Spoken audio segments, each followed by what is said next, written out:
হরে কৃষ্ণ, রাধে রাধে। বন্ধুগণ, এখন আমি বোয়ালমারি বারুণী মেলায় এসে উপস্থিত হলাম। এই যে সামনে মন্দির দর্শন করছেন, এখানে গঙ্গা মন্দির আছে আর কালী মন্দির আছে।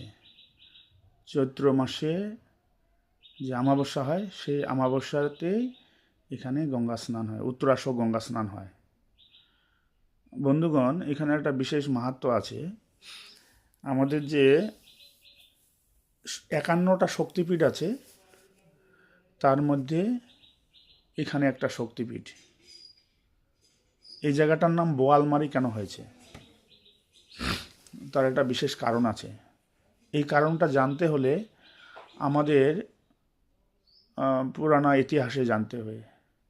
সেটা হচ্ছে দক্ষ মহারাজ যখন দক্ষযজ্ঞ মানে দক্ষ শিবহীন দক্ষযজ্ঞ করেছিলেন।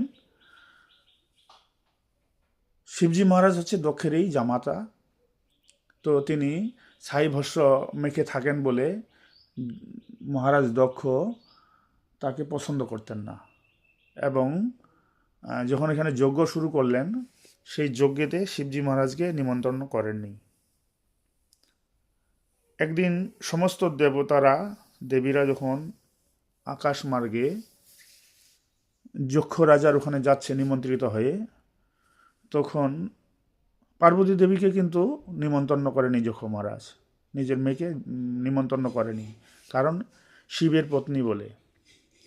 তো সবাই যখন যাচ্ছে, তারও ইচ্ছা হয়েছিল যে তিনিও বাবার বাড়ি যাবেন।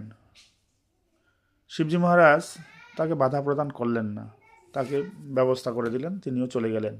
তিনি যখন ওখানে গেলেন, যে দেখলেন যে বাবা পার্বতী দেবীকে ঠিকমতো কথা বলছে না, সতী দেবীকে ঠিকমতো কথা বলছে না, আপ্যায়ন তো দূরের কথা, কোথায় বলেনি।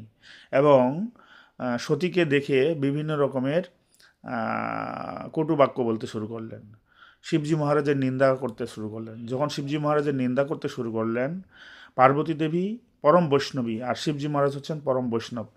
বৈষ্ণব নিন্দা শ্রবণ করতে নেই এবং নিন্দা করতে নেই।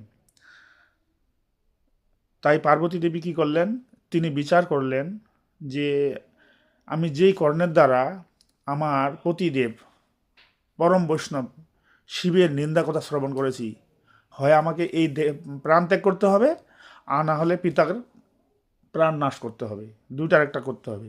কিন্তু আমি তার কন্যা হয়ে, যেহেতু এই শরীরটা তার দেওয়া, সেই জন্য আমি এই শরীরটাকে আর রাখবো না। মানে কন্যা হয়ে পিতাকে কি করে আমি বধ করি,